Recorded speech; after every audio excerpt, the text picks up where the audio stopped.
loucura, longe de ser uma anomalia, é a condição normal humana.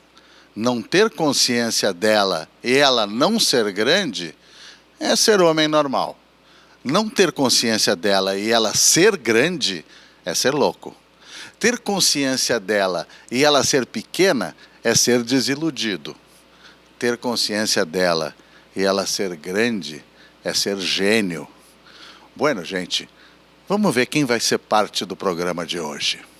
Marquei a paleta da noite com o sol que é ferro em brasa.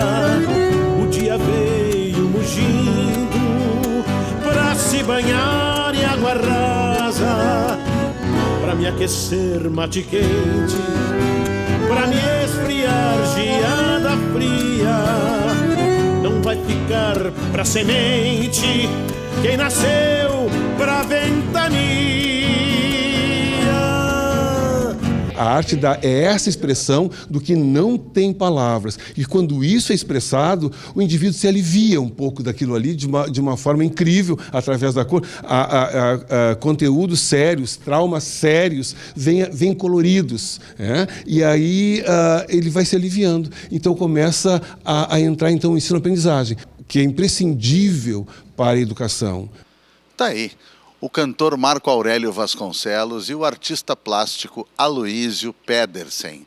A gente começou o programa de hoje com aqueles versos, conhecidos versos do Fernando Pessoa, que dão aquele nó na cabeça entre essa coisa de loucura, normalidade e gênio, genialidade. E essa associação entre a loucura e a genialidade, entre a loucura e a arte, é antiga, é muito conhecida.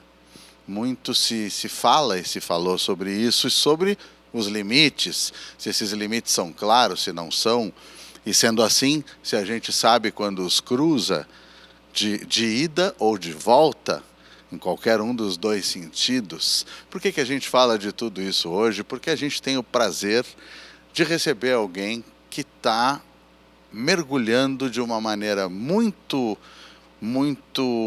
pesquisada, muito estudiosa nesse assunto, mas também de uma maneira generosa, militante, há muitos anos. Eu estou falando do Aloísio Pedersen.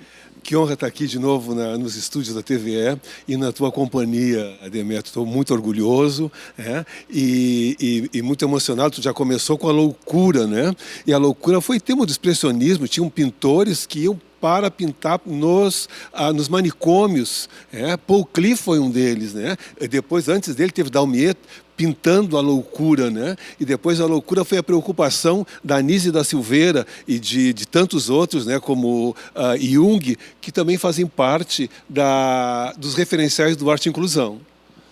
Pois é, tu sabes que eu já comentei várias vezes no rádio, em vários lugares, a respeito de uma pessoa que é uma grande referência na cultura deste estado, sobretudo na cultura regional, e é uma grande referência nesta casa, que é o Glênio Fagundes. Quando uma vez o Glênio Fagundes elogia um grande poeta, dizendo assim, que talent, aquele jeito dele, assim, que talent, se não estava bichado das duas orelhas esse homem quando escreveu isso. Puxa, por mais que pareça grosseiro, um cavalo bichado das orelhas, ele fica louco. Sim. Entre aspas, fica louco. Ele quis dizer que o cara era um gênio. Ele disse, esse aí estava bichado das duas orelhas.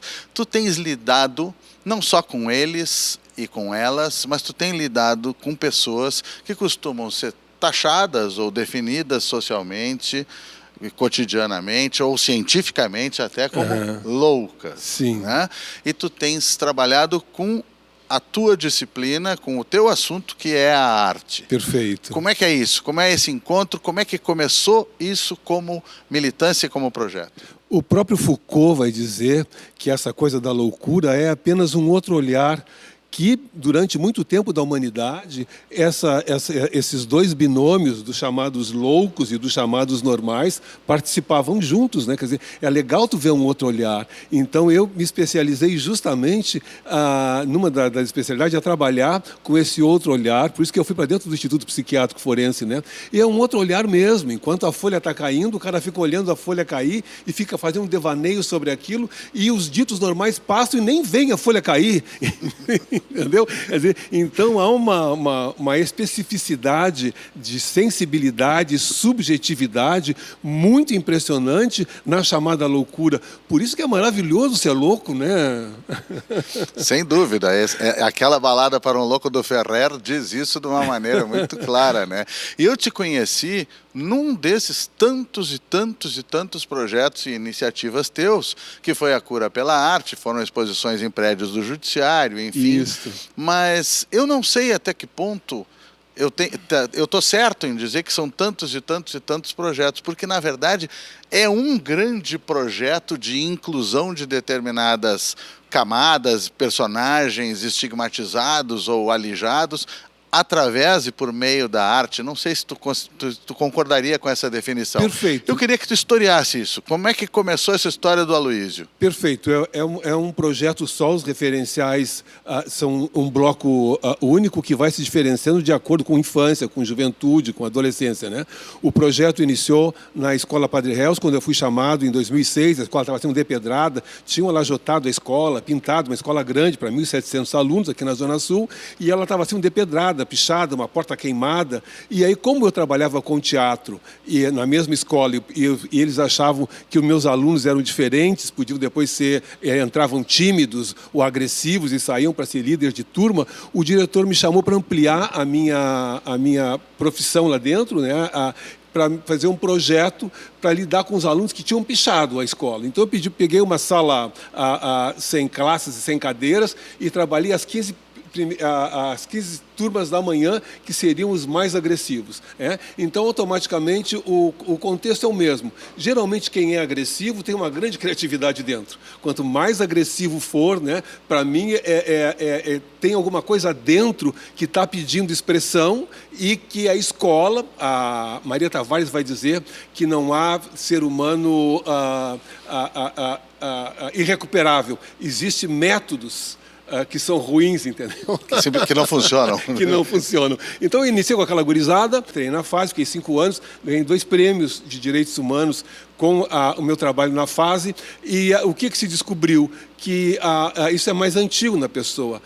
Eu entrei com Jung, que a partir dos 5, 6 anos, né, na primeira infância, geralmente, quando a criança é marcada com um grande trauma, ela fica como uma criança interior ferida, que não vai se desenvolver. Tu descortina, faz ele colocar isso para fora e isso tira de dentro dele um peso horrível. Aí passa para o ensino-aprendizagem, né? E aí, então, por isso que eu fui para os presídios e fui também para a FASC. Para o IPF, aí que eu trabalhei com a dita loucura maravilhosa, tem trabalhos maravilhosos. Até aqui eu estou com um trabalho que eu faço, esse trabalho aqui é a up art, quer dizer, a arte da ilusão, é a coisa do psicodelismo, né?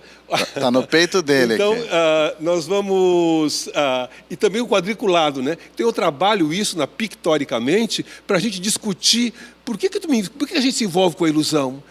Por que eu iludi tanto? Foi legal iludir tanto as pessoas? Né? O que eu recebi disso? Quer dizer, então, trabalhar com a ilusão e com a realidade, né? E fazendo grandes obras e máscaras com isso. Então, essa é apenas uma das oficinas, né, do Arte e Inclusão. Conversando contigo, tu me fizeste pensar numa palavra que o seu uso em espanhol, a palavra rebelião, né, em espanhol, é mais frequente o uso da palavra rebelião no sentido de revolta, mas, digamos assim, o sentimento de revolta, não o evento revolta. Perfeito. A revolta dos marinheiros, a rebelião no presídio. Não, quando se diz rebelião em espanhol, em geral, está falando no sentimento de revolta. E tu contaste, conversando comigo, sobre uma rebelião na FASE, se eu não estou enganado, em que as únicas pessoas que não participaram da violência, da revolta, da rebelião naquele momento, eram as que estavam envolvidas no teu projeto. Exatamente. E que tinham uma tarefa a cumprir e com ela estavam envolvidos. E eu fiquei pensando naquele momento, eu não te disse isso, e estou te dizendo agora, junto com todo mundo que está nos escutando, participando conosco. Eu fiquei pensando que elas já tinham, de alguma maneira, contemplado a sua rebelião por meio do teu projeto, Excelente por meio da leitura. arte, né? Porque, por alguma razão, todas as que participavam no projeto não participaram da rebelião, ou todas, ou um número expressivo. Então, foi algo que me chamou muito a atenção. A rebelião já estava, né? Eu te levanto isso com a ideia de que talvez não seja o que as pessoas pensam de acalmar e domesticar De maneira espíritos alguma. através da arte, né? E sim uma outra história. Uma outra história, quer dizer, eu trabalhava, eu tinha 5 oficinas dentro da fase. 4 dentro do masculino, do CSE, que é considerado de segurança máxima, onde os meninos com delitos mais pesados estão ali, e o CASEF, com as meninas. Eu carregava um ateliê com mais de 40 potes de tinta, porque para mim a cor também significa emoção, dependendo da cor que ele usa, que eu vou unir com a cor emoção de Kandinsky nos trabalhos que eles vão fazer. E estávamos preparando uma exposição maravilhosa. Eu estava trabalhando Picasso, estava trabalhando a Guernica, que era com um grupo que era mais violento. Os meninos que ficavam a partir de 18 anos lá estavam violentos. Eu trabalhei a Guernica com eles. Com os outros eu trabalhei Mademoiselle d'Avignon, as mulheres nuas, seduzidas ali, entregues, mas me põe a mão para tu ver, entendeu? Quer dizer, para trabalhar a coisa do feminino, né? Enfim. E esses guris estavam muito envolvidos. E eu estava com os guris da barra pesada. Eu sempre trabalho com 6 ou 8 e com alguém na porta ali, mas os guris comigo eram incríveis a nossa relação, porque eles também saíam comigo para exposições. E aí houve uma grande rebelião. Eu digo, pô, a gente estava no 3º mês, estava explodindo uma exposição, e eu fazendo a barba na noite anterior da minha aula lá, e já estava dando gente entrando para o IPF, já estava os auxiliares penitenciários dando IPF, que tinha uma das mulheres, uma das funcionárias já estava sequestrada numa sala, e aí às 2 da manhã, e eu escutando pela rádio, às 2 da manhã a brigada invadiu. Eu digo, acabou, justamente faz 3 meses que eu estou nessa ala, era a ala que eu queria chegar. Aí quando eu chego na fase, porque pela escola, né, tudo trancado, ninguém, porque já tinha gente, estavam já isolados, essa ala que tinha participado, já tinha gente do pronto-socorro e tal, mas o professor Aloysio tem que vir. Porque e não sabe por quê, porque eles achavam que era professorzinho de arte, que ninguém ia ficar 15 minutos na minha aula, porque eu pedia 2 horas, né, para fazer artes. Os funcionários ficavam espantados, que ficavam mais de 2 horas e queriam mais ainda, né? E queriam mais horas. Aí o professor Aloysio tem que vir. Não, a gente não entendeu, porque os únicos eram os que não participaram, porque nós tínhamos uma grande exposição pela frente. É muito difícil, com tudo que o Aloysio fez e faz, a gente seguir uma linha, né, de tempo ou coisa assim. Eu estou pensando em pontos maravilhosos. E um desses pontos maravilhosos tem a ver com o grito. O grito. Se tu quiseres contar algo disso. Edvard Munch, esse grande norueguês, que a Alemanha quer que ele seja alemão, mas ele é norueguês. Aí eu ganhei um prêmio em 2018 para fazer o FUNPROARTE na FASC. E eu queria trabalhar com crianças que ficavam 6, 8 meses comigo, né, porque eu trabalhava 1 ano. E aí, quando eu voltei para a instituição, que já tinha feito... A instituição tinha mudado, era uma instituição de passagem. Ali só estavam crianças e adolescentes que recém tinham saído do lar por alta vulnerabilidade, por serem batidos, por serem... Enfim, não dá nem para dizer aqui o que essas crianças passam nas vilas de Porto Alegre. Então, aí eu disse, não, mas meu projeto não é para isso, porque eu preciso de mais tempo. E aí, não, mas nós não queremos que tu saia, agora tu vai conhecer a instituição. Quando eu conheci a instituição, até com crianças de 1 ano, tinha uma sala dos meninos, a sala das meninas e a sala das crianças de menos idade.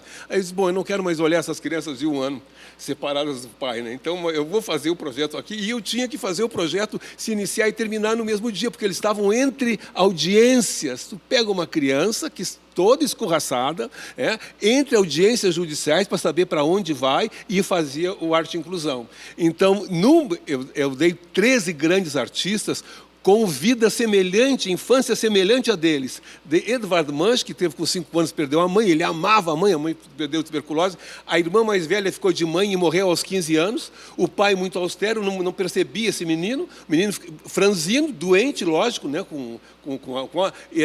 não ia à escola, perdia a escola, e uma tia viu que ele desenhava, começou a desenhar, e foi o grande cara do grito. Na hora que ele expressa o grito, a gente percebe que é toda aquela bagagem que veio para fora. Então, conto essa história, ilustro ela, trago o grito e faço todos eles, cada um por sua vez. Eu emoldurava, pegou uma dessas molduras assim, emoldurava, e agora tu pensa na coisa pior que te aconteceu, agora tu vai dar o teu grito. E aí fotografava, ele gritava, chorava, ria, eu chorava e ria junto, e aí ele ia fazer, a partir da foto, a releitura do seu grito. Essa é uma das oficinas mais emocionantes, teve exposição, eu tenho artigos a respeito, enfim, tenho livros, né, sobre o projeto também já está escrito em livros e tal.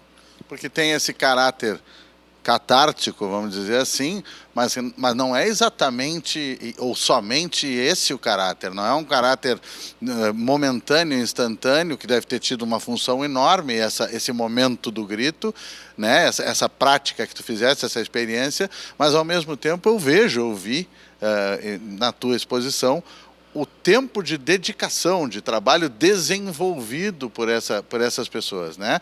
E com todos esses perfis. Perfeito. Seja no IPF, seja uma criança na escola, enfim, né? Tem uma coisa assim de passarem a se dedicar à arte, né? E tudo com muita técnica, porque a partir do grito ele vai desenhar, ele vai ter que fazer camadas, tu entendeu? Não é assim, fazer qualquer coisa só para expurgo, não, ele vão trabalhar em cima, então aquela dor vem com cor, vem com alegria, e ela vem trabalhada, ela vai ficando cada vez mais bonita. Essa coisa múltipla da arte, e trabalhar essa subjetividade, arrancar da criatura, desde a criança, que eu trabalho com crianças com problema de aprendizagem, enfim, tirar dele essa rebelião, como que tu disseste, que está aprisionada lá, e ela está explodindo, e tem que explodir pela arte, pelo canto, pela música, pelo instrumento. Eu tive, a partir desse projeto, convidado por Boaventura de Souza Santos, eu e a Carmela Gruni, do projeto Direito no Cárcere, para apresentar esse trabalho, para encerrar o encontro em Lisboa com o Boaventura de Direitos Humanos, e as universidades ficaram vendo nossos nomes e nos chamaram. Eu passei por 6 universidades, Lisboa, Coimbra e Porto, e o que acontecia lá, e ficaram tão impressionados que nos levaram para a Central de Presídios. E um projeto maravilhoso Lisboa tem. Todos os presídios com arte, canto lírico em presídio, orquestra, um presídio com orquestra, presídio com pintura, todos os presídios com projeto de arte. O final do ano eles são um encontro nacional que todo Portugal vê, Portugal e as coisas de língua portuguesa ali, as premiações, e as premiações eram dadas pelos grandes artistas portugueses, e eles estavam batendo o recorde de 23% do reingresso no crime. Nós estávamos com 89% aqui, e achando que ia baixar mais. Quer dizer, não tem como fugir da arte. Por que as pessoas fogem da arte? Pois é um trabalho impressionante, é uma perspectiva muito importante, muito, muito necessária.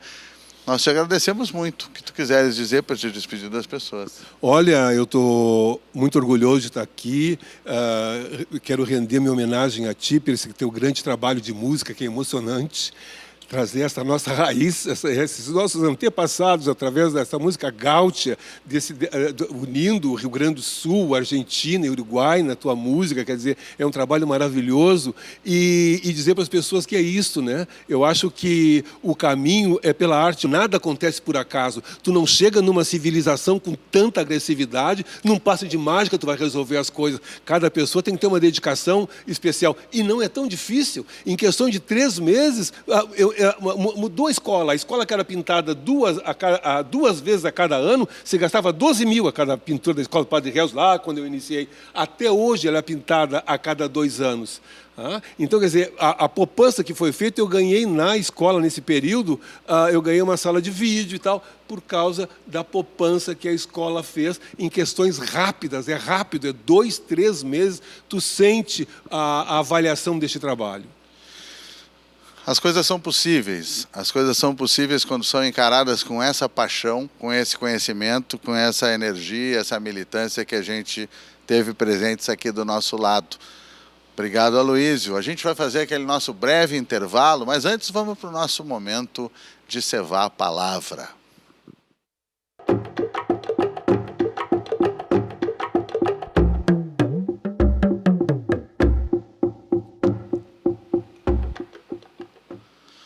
O cantar tem sentido. O cantar tem sentido, entendimento e razão. A boa dicção do instrumento ao ouvido. Olha esse lírio que o tempo consome, há uma fonte que o faz florescer. Tu és o lírio, dá-me teu perfume, eu sou a fonte, deixa-me correr. A garça prisioneira não canta como costumava cantar no espaço e no dormir do mar. Seu canto entre correntes é canto de agonia. Por que te empenhas, pois, Senhor, em seu canto prolongar? Suspira a brisa, suspirando ao longe, e abre o botão de uma branca rosa. Sai a lagarta de sua prisão de seda e se converte em linda mariposa. E o cantar tem sentido. O cantar tem sentido, entendimento e razão.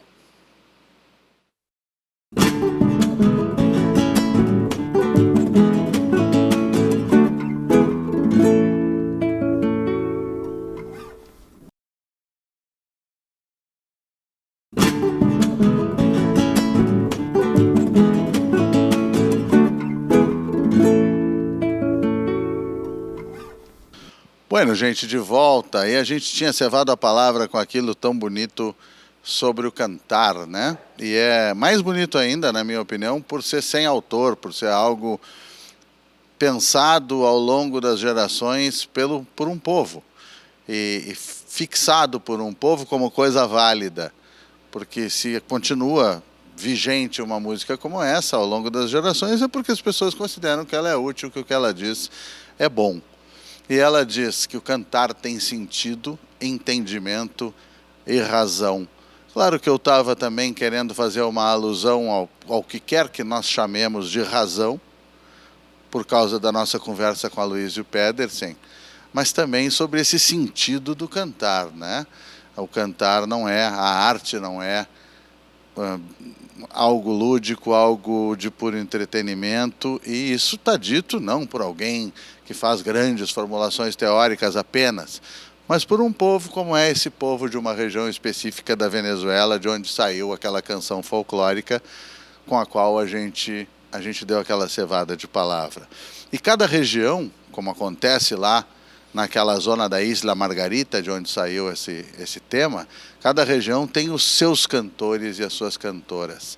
Tem as suas vozes que a expressam, algumas delas a expressam melhor do que qualquer outra, algumas a expressam de uma maneira rara, de uma maneira completa e de uma maneira permanente.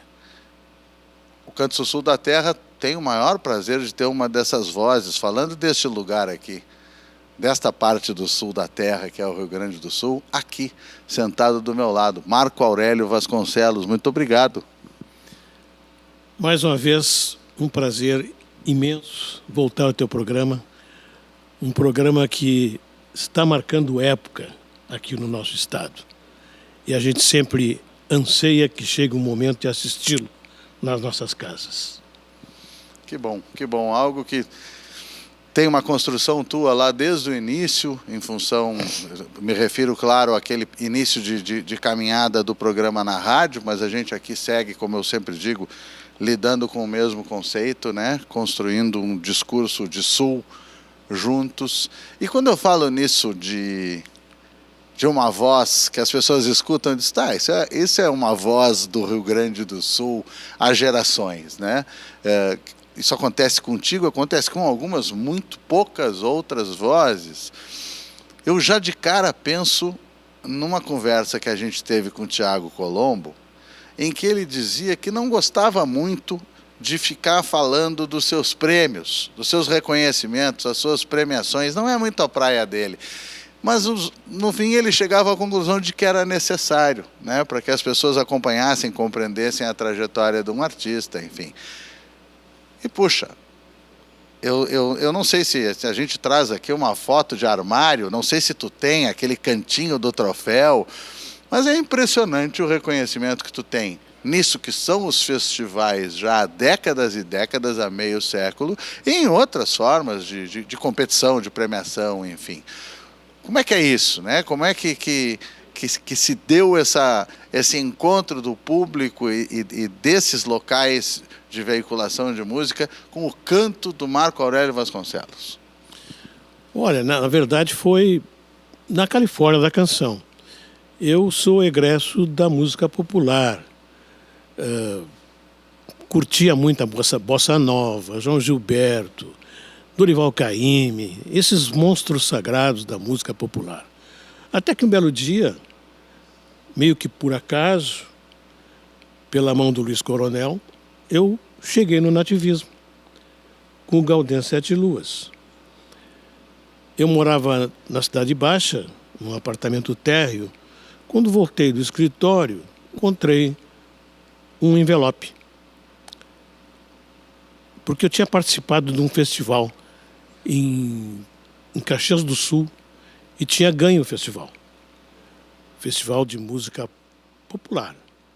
O Coronel tinha tirado o terceiro lugar, Ana Maria Mazzotti tirado o segundo lugar, e aí que eu conheci o Coronel, e em função desse conhecimento, ele acabou postando embaixo da minha casa, da minha porta, no apartamento, um envelope. Eu abri o envelope, tinha um bilhete. Marco, vamos para a Califórnia. Eu falei assim, mas o que é isso? Cheguei a pensar, pô, quem sabe é São Francisco da Califórnia? Liguei para ele. Que negócio é esse, Califórnia? Não, nada de São Francisco, Los Angeles. A fronteira oeste tem um festival novo lá que chama-se Califórnia da Canção. Pega o que tem dentro do envelope, tem uma letra para ti. E eu abri o envelope, fui conversando com ele. O que é isso aqui, cara? O que eu vou fazer? Música nativista, cara. Mas eu não conheço isso. Assim, faz o seguinte, diz ele. Vai na Rua da Praia, lá, nessas casas de disco, compra o bolachão da primeira Califórnia, dá uma escutada e te vira. Ah, essas alturas era para segunda. Para Segunda 72. Para 72. Foi quando eu estreiei no nativismo. Tá. E aí eu não sabia o que fazer com aquilo, fiz uma milonga estilizada, o Gaudêncio Sete Luas, que foi um sucesso na Califórnia, tirou segundo lugar e perdeu bem para os Tapes, né? Mas foi uma música que impactou, serviu de paradigma para vários compositores novos que estavam surgindo, começaram a fazer naquele estilo. Foi um sucesso bárbaro. Hoje em dia, eu creio que ela deve estar beirando as 40 gravações. Pois é, eu me lembro que logo em seguida, eu não quero chutar o ano, porque a coisa mais chata é chutar errado, mas bem em seguida disso, teve gravação da Fafá de Belém, né? Teve aquela gravação do Cordas de Espinho. Como é que o Cordas de Espinho veio na esteira se é que veio na esteira do Gaudêncio? Veio na esteira do Gaudêncio, ela gravou primeiro o Gaudêncio, no primeiro Sim. LP dela. Houve uma vinda dela a Porto Alegre e o Coronel fez uma janta na residência dele, que ela estava presente, e lá na janta o Coronel me pediu para cantar Cordas de Espinho. E eu cantei, ela assim, cantou assim, eu vou gravar essa música. E gravou. Eu vejo o gosto de vinho, fui apertar minha milosa na cara da fonte, o canto do mais que uma vida, seu amor. Já em seguida com o Coronel, em seguida do Gaudêncio? Porque Gaudêncio, então, foi a primeira. Não, o Gaudêncio... Eu fiz o Gaudêncio e, em seguida, ele me deu umas 9 ou 10 letras que eu levei para a praia, em Tramandaí, no tempo que eu veraneava com meus pais ainda. E lá na praia, numa noite, insone, eu melodiei 6 ou 7 canções. 6 ou 7. Inclusive o Canto de Morte. Canto de Morte, às vezes, eu tenho a sensação de que não foi eu que fiz. Mas parece que fui eu, porque tá tudo escrito que fui eu, né? Pergunta para qualquer um que vai te dizer que foi tu que fez. E viva essa noite insone, né? Bom, te agradecemos muito que tu não dormiste bem essa noite. E depois fiz o resto das canções, né? São vários cantos do Gaudêncio. E na terceira Califórnia, a gente matou o Gaudêncio com o Canto de Morte. As outras músicas estavam todas presentes, feitas, e algumas foram apresentadas, outras não, a maior parte não. Tem inéditas, são algumas inéditas, muitas inéditas ainda, os cantos do Gaudêncio. É impressionante. É uma coisa linda o Canto de Morte. Concordo contigo, não há outro juízo para uma melodia daquelas. Mas eu gosto de dizer, e gosto de dizer porque é coisa que não se diz. Não é para bancar o rebelde, é para mostrar a exceção de que se trata. Eu gosto de dizer que, para mim, a melodia mais bonita do Rio Grande do Sul é o Cordas de Espinho. Né? Cordas de Espinho, para mim, é uma melodia impressionante. Né? Eu acho muito linda, realmente. Eu sempre achei, não vou dizer que fosse a melhor música do Rio Grande do Sul, mas eu achava que era o meu melhor trabalho melódico. Até que um dia, conversando com o Caminha me disse assim: tu te enganas, Marco, a tua melhor não é essa. É do Coronel, também, a letra do Coronel. Ai, meu Deus, como é o nome? Agora esqueci. É uma maravilha. A história do rapaz campesino que vai para a cidade. Caminho de Volta é o nome. Caminho de Volta. É uma maravilha. Vai para a cidade e lá ele é morto. E volta para o campo morto. Mas é uma coisa impressionante a felicidade que o Coronel teve ao fazer essa letra e a felicidade que eu tive de melodiá-la, porque realmente é uma música maravilhosa, tocante, triste, muito triste. Isso está como publicação, assim, com a letra, né? Está num trabalho que se chama Os Retirantes do Sul, que eu não sei se é posterior ou se é da época, mas que foi super importante naqueles anos 80, eu acho, porque quem pensa em Retirantes do Sul, né? Que se disser para qualquer sulista, retirante, ele faz uma imagem de nordestino na cabeça, né? E, puxa, o que não faltava era o drama do êxodo rural. Não falta, mas naquela época de uma maneira muito intensa também. É linda, linda, linda. As melodias são lindas. E aí a gente fala naquela coisa do casamento, né? Todo mundo acaba fazendo a metáfora do casamento. Não sei se é a melhor. O casamento entre o cara da letra e o cara da melodia. E tu tens parcerias por aí, né? Quer dizer, tem essa coisa com o Coronel que ficou na cabeça das pessoas. Eu gosto de comparar como se fosse João Bosco e Aldir Blanc, aquela composição que parece de um cara só, de redondinha que é. Mas tu musicaste o trabalho de muita gente, né?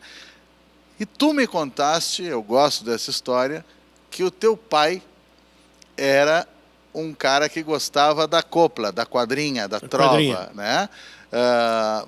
Puxa, tem algumas coisas muito bonitas sobre aquela das águas, dos rios, enfim. Como é que é essa coisa do Marco Aurélio com a caneta na mão? Tu não gostou de ir pelo lado da escrita? Olha, na verdade eu me senti assim meio castrado, porque o pai era um poeta purista.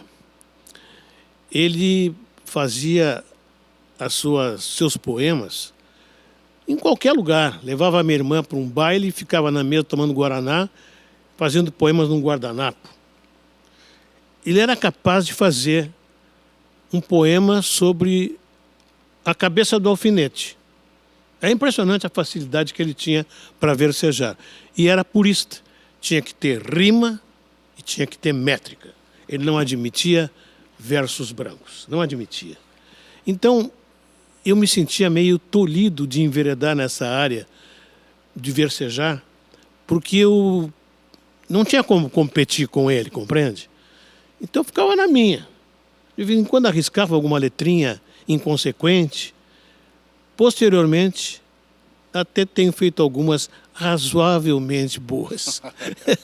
Bom, se essa dinâmica que tu chamaste de inibição, essas coisas são assim, né? Em família, com as referências da gente. Se essa dinâmica ajudou a fazer o melodista que tu és, né? O cantor não. O cantor acho que veio trançado com aqueles bichinhos do DNA que a gente vê o desenho ali, acho que já veio pronto.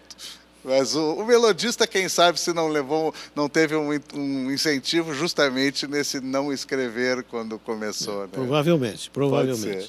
Por falar nisso, o que tu gostarias de começar a nos mostrar aqui? Eu vou mostrar Ascensão e Queda de um Ginete, uma parceria minha com o Luiz Coronel, que retrata aquela cena da gineteada. E fazendo alusão também com um paralelo com a vida, os percalços, que são quedas também, né? E é muito interessante essa letra, é muito bonita a música também. E onde quer que eu vá, onde quer que eu me apresente, canto essa música, ela sempre é do agrado daqueles que estão ouvindo.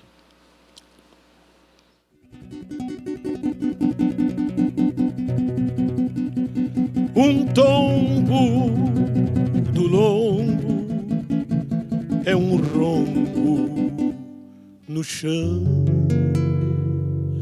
Eu caio, mas saio com a crina na mão. Um tombo do lombo é um rombo no chão. Eu caio, mas saio com a crina na mão. Eu sou vale, sou montanha, sou água de cachoeira, sou um salto para o alto, mergulho na polvadeira. Na gineteada da vida, a gente cai e levanta. Há sempre nova partida pra quem cai e não se espanta. Na gineteada do amor, quem montou sabe a verdade. No galope da paixão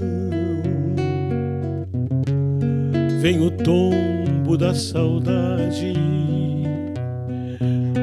A gineteada da morte é um escarcéu tão violento que o ginete sobe ao céu, se enterrando o chão adentro, que o ginete sobe ao céu, se enterrando o chão adentro. Um tombo do lombo é um rombo no chão. Eu caio, mas saio com a crina na mão.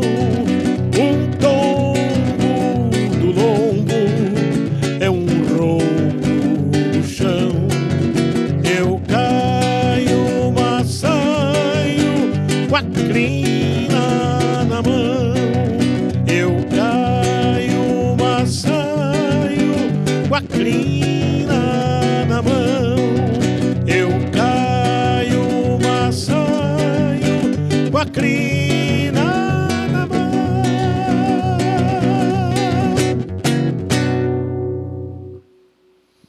coisa mais linda. E tu sabes que isso para mim tem uma lembrança, que hoje é uma lembrança bonita também, porque essas coisas se fazem bonitas, se tornam bonitas, no momento em que aconteceu aquela terceira gineteada, a gineteada da morte, em que um ginete no Festival de Jesus Maria, que é o festival principal de gineteada na Argentina, que inspirou muitos aí por aqui, pelo Uruguai, enfim, um ginete pela primeira vez morreu naquele festival, e justamente era o aniversário de 50 anos de Jesus Maria. Eu estava lá e ia atuar no dia seguinte. O festival foi suspenso durante vários dias, decidindo se continuariam ou não. E acabaram decidindo que continuariam em honra ao ginete, né? Por uma questão de cair, mas sair com a crina na mão. Ele entrou num esporte de risco, ele deu a sua vida por aquilo. Um ponto de vista, foi uma discussão longa. Eu fiquei muito tocado com aquilo na época, como todo mundo, e não existia o WhatsApp, nem outro recurso desse tipo, e não que faça tanto tempo assim, foi em 2010 ou 2011, e eu mandei um e-mail para o Marco, né? Tchê, me manda o Ascensão e Queda de um Ginete que eu preciso ouvir. Né? Eu estava num lugarzinho lá no interior de Córdoba, e depois eu contei essa história para ele, o Marco, que tem toda uma ligação com o cavalo, que cria cavalos, enfim, e foi realmente uma coisa bem triste, mas é uma beleza de música, né? Eu estou pensando aqui, falei em Argentina, tu sempre tivesse a orelha parada para o canto hispânico também, hispano-americano. Fala um pouquinho dos posteiros. Me lembro do Dolly, do bandoneon. Os posteiros fizeram essa aproximação, tinham esse namoro com um formato castelhano, entre aspas. Como é que as duas coisas se cruzam? Posteiros, que é uma estrada belíssima tua, e sul da terra, está inserido nesse ambiente maior. Bom, a partir da minha participação na Califórnia, eu comecei a tomar gosto pela música argentina, de raiz, folclórica. Porque ali há uma comunhão de interesses, de cultura. E comecei a ouvir Mercedes Sosa, que eu não conhecia. Comecei a ouvir aqueles monstros sagrados, Falu. E cismei que eu tinha que ter um grupo. Tinha que fazer um grupo. E foi difícil. E eu tinha, já pela influência dos Tapes, que tinha o bandoneon no grupo, né? Assim, mas o meu grupo tem que ter um bandoneon. E saí à busca de alguém que tocasse bandoneon. Alguém me acenou, olha, tem um cara do Banco do Brasil que toca bandoneon muito bem e tal, onde é que é e tá. Eu fui atrás, era o Dolly. O Dolly é maravilhoso. Um bandoneon espetacular. Uma criatividade maravilhosa, tanto para executar o instrumento como para fazer arranjos também. Então fui agrupando pessoas, né? E veio o Guilherme de Souza, que hoje está lá em Cuiabá, fez parte da primeira formação dos posteiros comigo, mas me lembro agora qual era o outro. Depois veio o Celso Campos, no lugar do Guilherme, que foi embora. E o Chico Coller veio depois e formamos o grupo. E o grupo começou a fazer sucesso.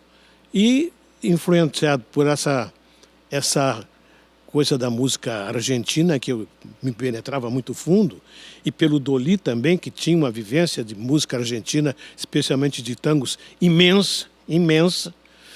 Então, e também conhecia muita música do folclore argentino, o grupo começou a se dedicar, além da música nossa, né, campeira nossa, nativista, dedicamos a fazer também músicas do folclore argentino. A história é essa aí. Pois é, isso é genial. Eu me lembro, eu estudava no colégio da universidade, no colégio de aplicação, e eu me lembro que quando começou o projeto Unimúsica, eu não sei, vocês foram um dos primeiros espetáculos, se não foi o primeiro, não sei.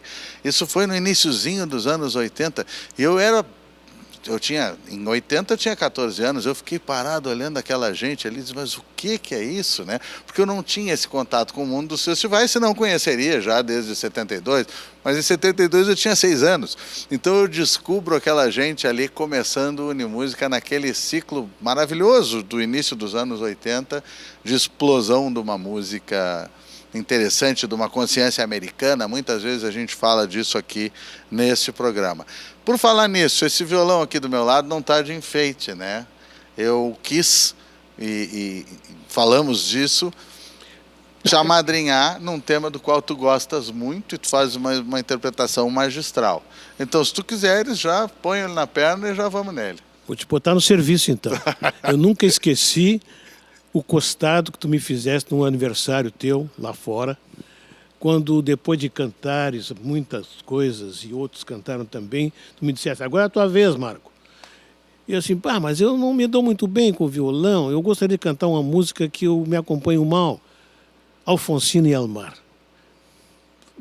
Me acompanhas? Acompanhe. Ele me acompanhou, o Demetrio me acompanhou, e ele conseguiu fazer, num instrumental do meio da música, algo praticamente igual ao que o Ariel Ramírez faz no piano. Eu fiquei deslumbrado, nunca esqueci daquilo e insisto com ele para que sempre que a gente puder, cante e toque essa música. Alfonsina e Elmar. Vamos lá, se não for bem assim, vocês cobrem dele depois, não de mim. Vamos lá.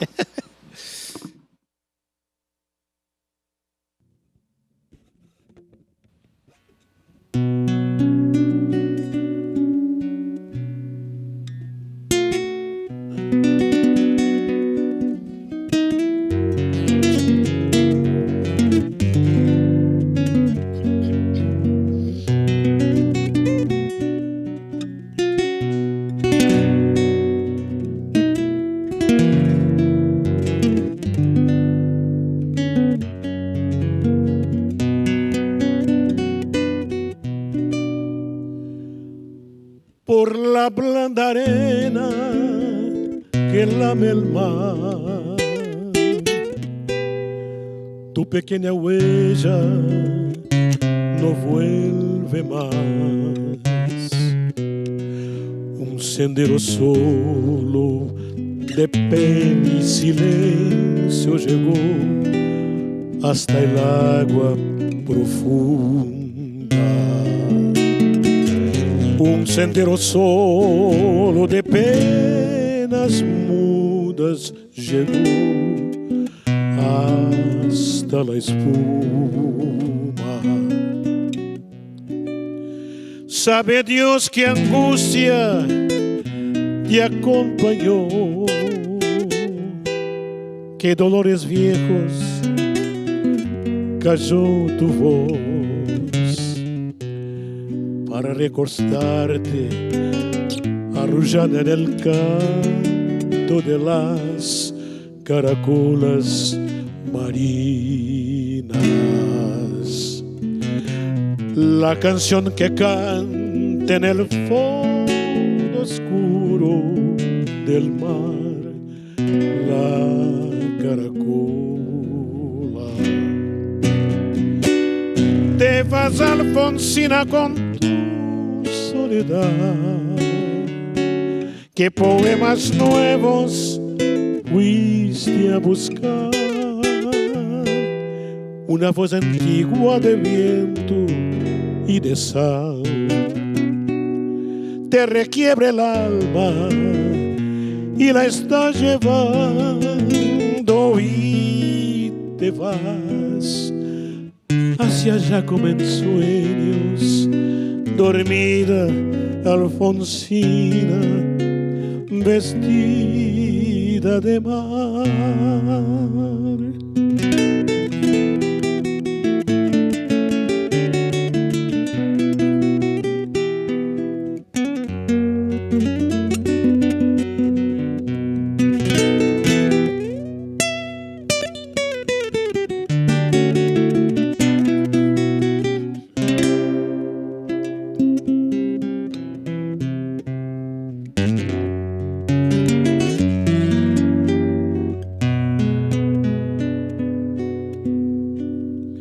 Cinco sirenitas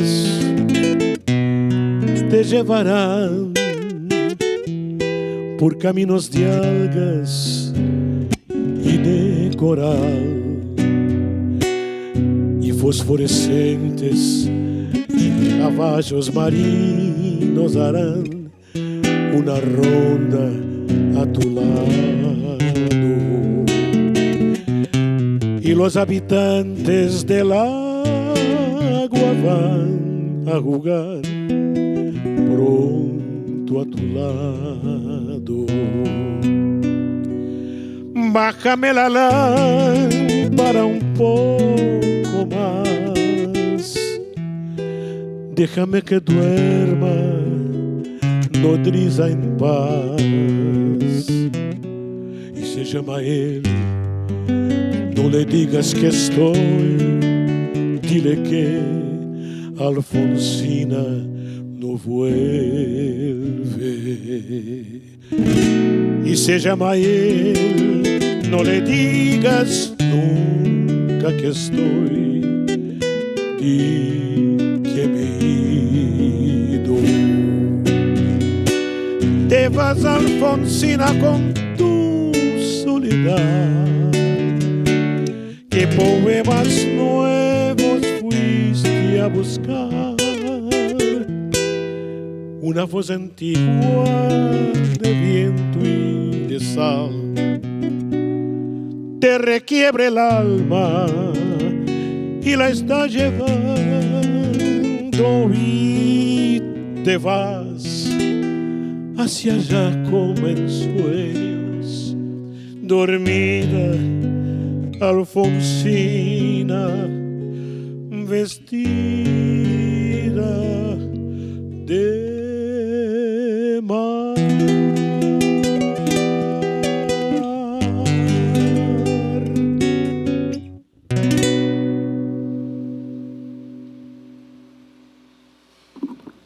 Aí vai, meu amigo, Alfonsina e el Mar, a história da poeta Alfonsina Storni, contada por Félix Luna, musicada pelo grande Ariel Ramírez.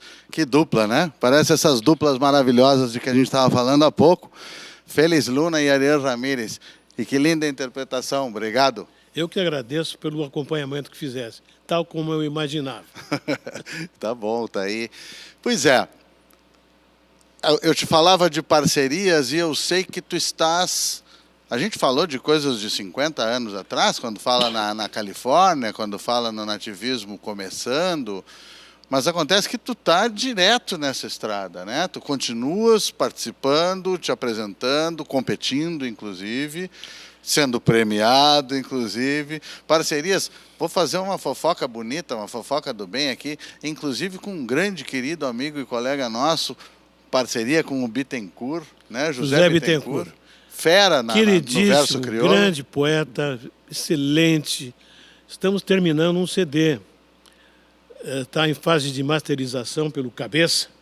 Sabe quem é o Cabeça? Pessoal, feras da área. Fera feríssima.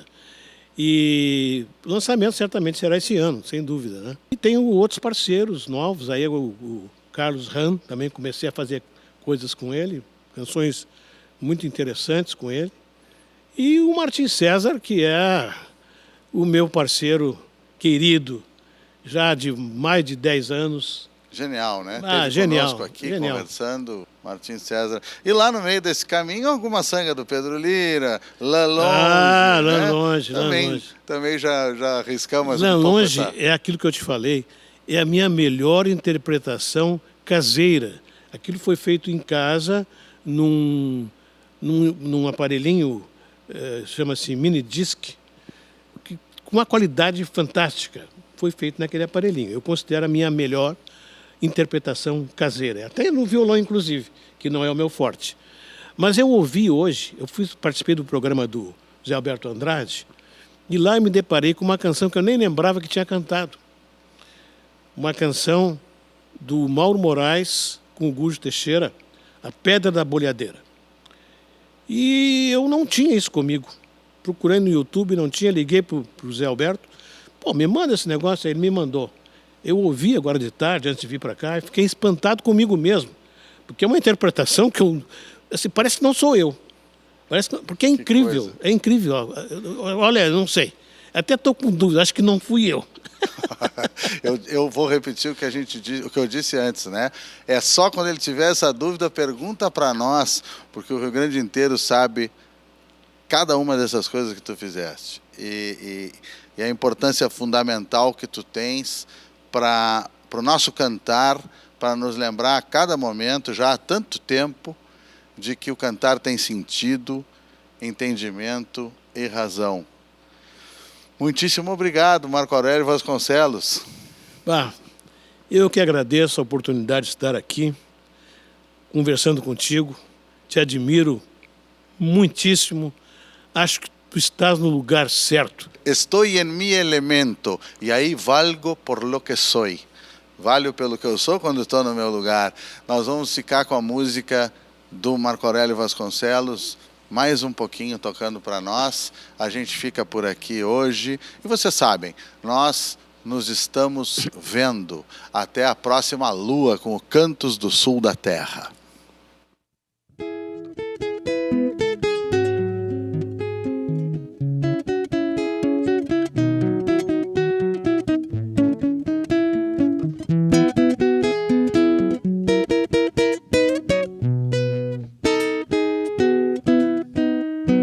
Yo pisaré las calles nuevamente de lo que fue Santiago ensangrentada, en una hermosa plaza liberada.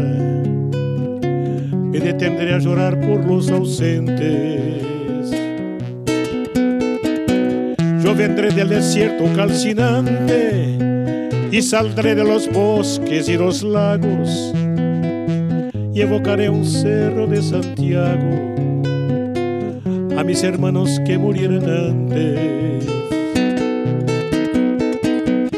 Yo uní del que hizo mucho y poco, al que quiere la patria liberada. Dispararé las primeras balas, más temprano que tarde sin reposo. Retornarán los libros, las canciones que quemaron las manos asesinas. Que nacerá mi pueblo de su ruina y pagarán su culpa los traidores. Un niño jugará en una alameda y cantará con sus amigos nuevos, y ese canto será el canto del suelo de una vida cegada en la moneda.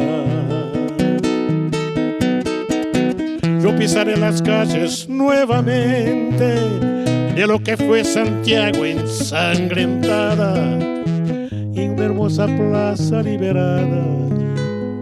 Me detendré a llorar por los ausentes.